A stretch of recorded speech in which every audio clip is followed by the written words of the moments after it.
नमस्कार, आप देख रहे हैं न्यूज फॉर नेशन और मैं हूं प्रियदर्शन। मुख्यमंत्री नीतीश कुमार ने पटना में पिछले कुछ दिनों के दौरान लगातार अपराध की घटनाएं बढ़ने के बाद पटना एसएसपी को बदल दिया है। एसएसपी के तौर पर अब अवकाश कुमार की जगह आईपीएस अधिकारी कार्तिकेय शर्मा को नई जिम्मेदारी दी गई है।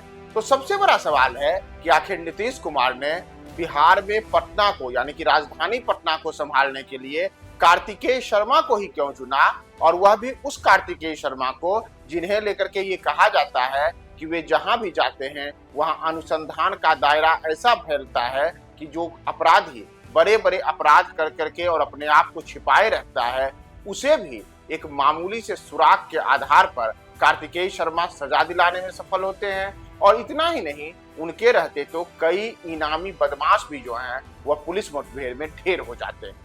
तो कहीं पटना के अपराधियों के लिए यह अल्टीमेटम तो नहीं है कि आपको निपटाने के लिए अब एक ऐसे एसएसपी की जिम्मे को लाया गया है जो इनकाउंटर स्पेशलिस्ट भी हैं, जिनके कारण अनुसंधान का दायरा भी बढ़ता है और जो अपराधियों को सख्त से सख्त सजा दिलाने में भी माहिर रहे। तो आज हम आपको यही बता रहे हैं कि कार्तिकेय शर्मा हैं कौन, जिन्हें मुख्यमंत्री नीतीश कुमार ने पटना की जिम्मेदारी सौंपी है और पटना एसएसपी के तौर पर अब कार्तिकेय शर्मा अपनी जो कमान संभालेंगे।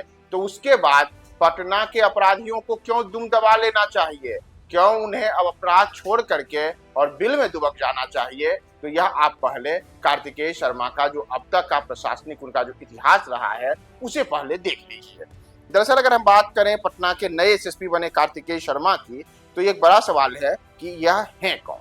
तो कार्तिकेय शर्मा की जो शुरुआती पढ़ाई लिखाई हुई है वह रांची से हुई है। 4 सितंबर 1988 को इनका जन्म हुआ है और उसके बाद कार्तिकेय शर्मा ने आगे जाकर के कई बड़े विश्वविद्यालयों में पढ़ाई की, जैसे वो आईआईटी हैं और आईआईटी खड़गपुर से उन्होंने इंजीनियरिंग की। लेकिन पढ़ाई लिखाई में मेधावी कार्तिकेय शर्मा यही नहीं रुके। इसके बाद उन्होंने देश के प्रतिष्ठित विश्वविद्यालयों में एक आईआईएम अहमदाबाद से उन्होंने फिर से आगे की डिग्रियां हासिल की और इंजीनियरिंग के बाद उन्होंने आईआईएम में दाखिला लिया और अहमदाबाद से वो डिग्री लेके लौटे।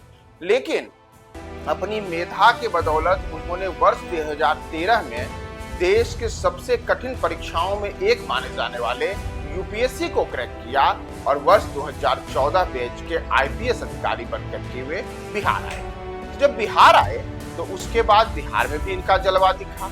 जहां भी गए वहां आईपीएस कार्तिकेय शर्मा ने अपने आप को एक कड़क प्रशासक और सख्त अधिकारी के तौर पे पेश किया, जिससे अपराधी उनका नाम सुनते ही खौफ खाते हैं। दरअसल अगर आप उनकी पहली पोस्टिंग की ही बात कीजिए तो बिहार में जब कार्तिकेय शर्मा आए तो उसके बाद उनकी पहली पोस्टिंग के तौर पर उन्हें सिवान में एसडीपीओ बनाकर भेजा गया।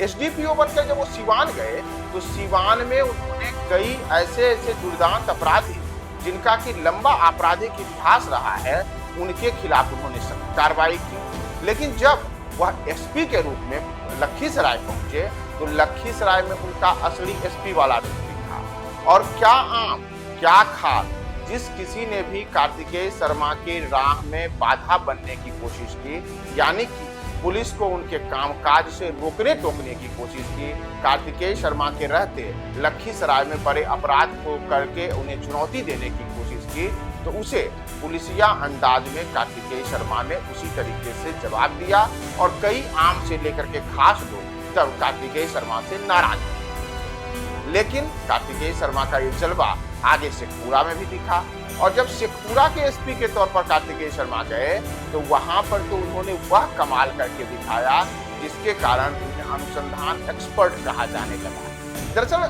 शेखपुरा में एक घटना हुई। शेखपुरा में एक हत्याकांड है, पुलिस इसमें उलझी हुई थी कि आखिर ये जो हत्याकांड है इसके सुराग किससे जुड़े, और उस पूरे मामले में तब यह एकमात्र पुलिस के पास जो सुराग था वह था कि एक मामूली सा मोबाइल था। मोबाइल भी कोई आज वाला स्मार्टफोन नहीं बल्कि एक छोटा सा मोबाइल फोन था और उस मोबाइल फोन के आधार पर उन्होंने तकनीकी अनुसंधान को कैसे आगे बढ़ा करके, कैसे मोबाइल को ट्रेस करके, कैसे मोबाइल में जो ईएमआई नंबर होता है, जो अन्य चीजें होती हैं उन तमाम चीजों को आधार बना करके तब कार्तिकेय शर्मा ने उस हत्याकांड का उद्भेदन किया था। और इतना ही नहीं, स्पीडी ट्रायल के तौर पर उस अपराधी को सजा दिलाने में भी उन्होंने जो तत्परता दिखाई थी, इसके लिए उनका नाम पूरे से पूरा जिला में ही नहीं बल्कि पूरे बिहार में उन आईपीएस अधिकारियों में जाना जाने लगा जो कि तेज तर्रार छवि के साथ ही साथ अनुसंधान में तकनीक का यानी कि आधुनिक तकनीकों का कैसे सहारा लिया जा सकता है उसके लिए आए। और उसी दौरान बरबीघा में 2.5 करोड़ रुपए के सोना लूट की भी घटना हुई थी। तो उस घटना में भी उन्होंने उत्कृष्टता का प्रदर्शन किया और 2.5 करोड़ के सोना लूट मामले को भी निपटाया। इन तमाम चीजों को लेकर के ही गृह मंत्रालय की ओर से कार्तिकेय शर्मा को उत्कृष्ट सेवा पदक से नवाजा गया था। और अपने दौर के यानी कि वर्ष 2014 बैच के जितने भी बिहार के आईपीएस अधिकारी रहे थे, उन सब में उत्कृष्ट सेवा पदक हासिल करने वाले वे चुनिंदा बिहार के एसपी बने थे। लेकिन कार्तिकेय शर्मा यही नहीं रुके। इसके बाद उनका कुछ समय के लिए वैशाली में तबादला किया गया। जब वहां गए, वहां भी उन्होंने इसी प्रकार से अपने पुलिसिया ठाट को दिखाया और लगातार अपराधियों के लिए वे सामंत बनते रहे। लेकिन असली तो उनका जलवा पूर्णिया ने देखा, जब बिहार के सीमांचल के जिले में एक नहीं दो ऐसे मुठभेड़ में अपराधी उनके समय में मारे गए, जिनके ऊपर बिहार पुलिस की ओर से हजारों रुपए का इनाम रखा गया था। और बिहार तो छोड़िए, चाहे पश्चिम बंगाल हो या नेपाल हो, उन तमाम जगहों पर उन अपराधियों ने अपना आतंक मचा रखा था। दरअसल जब कार्तिकेय शर्मा की पोस्टिंग पूर्णिया में हुई, तो पूर्णिया में 2 मुठभेड़ की घटनाएं उनके समय में जो हुई हैं, उसे लेकर के अक्सर चर्चा की जाती है। एक मुठभेड़ की घटना हुई थी बाबर नाम के अपराधी, बिहार एसटीएफ ने उसे मार गिराया था। तो जो बाबर था, उस बाबर पर 50,000 रुपए का इनाम था। 2 दर्जन से ज्यादा उसके ऊपर आपराधिक मामले दर्ज थे। बिहार के कई जिलों में, खास करके जो सीमांचल के जिले हैं, चाहे किशनगंज हो, चाहे पूर्णिया हो, चाहे अररिया हो, कटिहार हो, उन तमाम जगहों पर उसका आतंक था। तो उसे बिहार एसटीएफ ने मार गिराया था। और यह सब हुआ था अक्टूबर 2024 में, जब कार्तिकेय शर्मा की महज 1 महीने पहले ही पूर्णिया में पोस्टिंग। तो कार्तिकेय शर्मा जब वहां गए तो एक बड़े अपराधी को मुठभेड़ में ढेर कर दिया गया। लेकिन वह यही नहीं, इसके बाद सुशील मोची नाम के बाबर के ही एक साथी की एक बार फिर से मुठभेड़ में पुलिस ने उसे भी मार गिराया।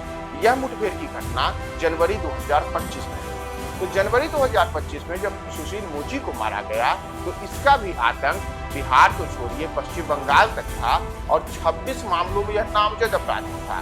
कटिहार हो, पूर्णिया हो, किशनगंज हो, उन तमाम इलाकों में, सीमांचल के इलाकों में सुशील मोची एक ऐसे डकैत के तौर पर कुख्यात था जो लोगों को चुनौती देकर के वहां डकैती करता था।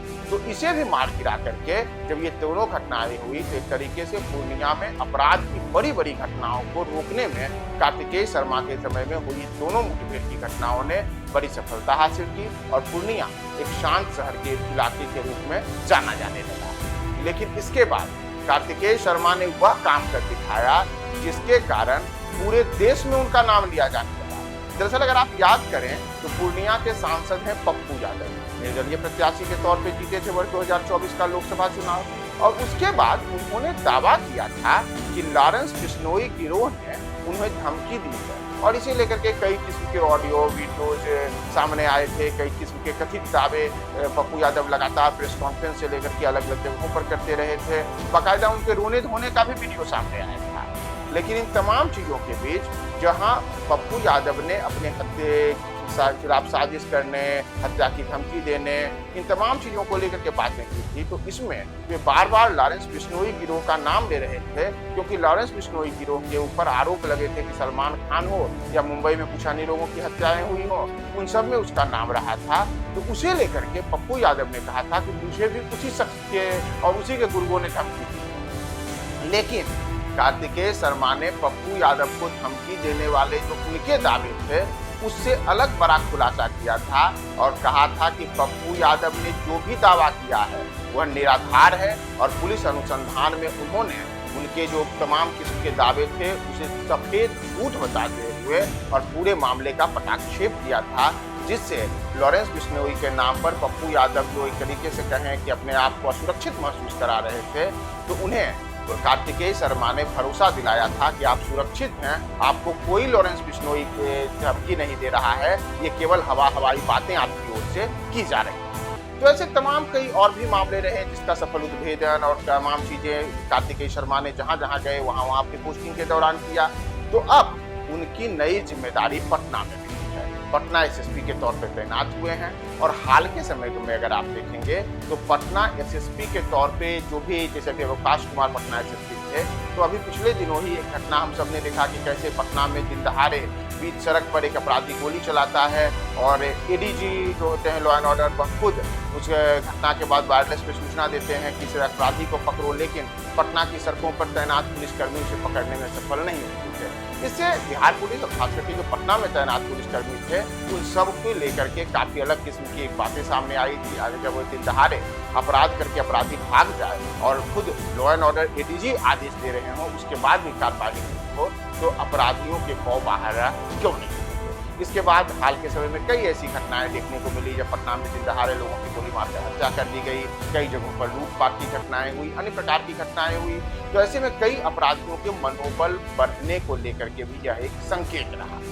अब माना जा रहा है कि मुख्यमंत्री नीतीश कुमार ने किसी कारण से पटना में अपराधियों में भय पैदा करने के लिए उस कार्तिकेय शर्मा को वो लेकर के आए हैं जिनके नाम से अपराधी जहां भी वे गए वहां कांपने लगे और सख्त प्रशासन एक कुशल रणनीतिकार और साथ ही साथ एक करक जो कह सकते हैं कि अधिकारी के रूप में कार्तिकेय शर्मा की पहचान रही है, तो उसका अब बड़ा फायदा पटना में उनके एसएसपी बनने के कारण माना जा रहा है कि पटना के लोगों को होगा और यहाँ के अपराधी अब वैसे ही दुम दबाकर भाग सकते हैं जैसे शेखपुरा में, जैसे पूर्णिया में या फिर अन्य जगहों पर उन्होंने अपनी पोस्टिंग के दौरान अपराधियों के दांत खट्टे किए।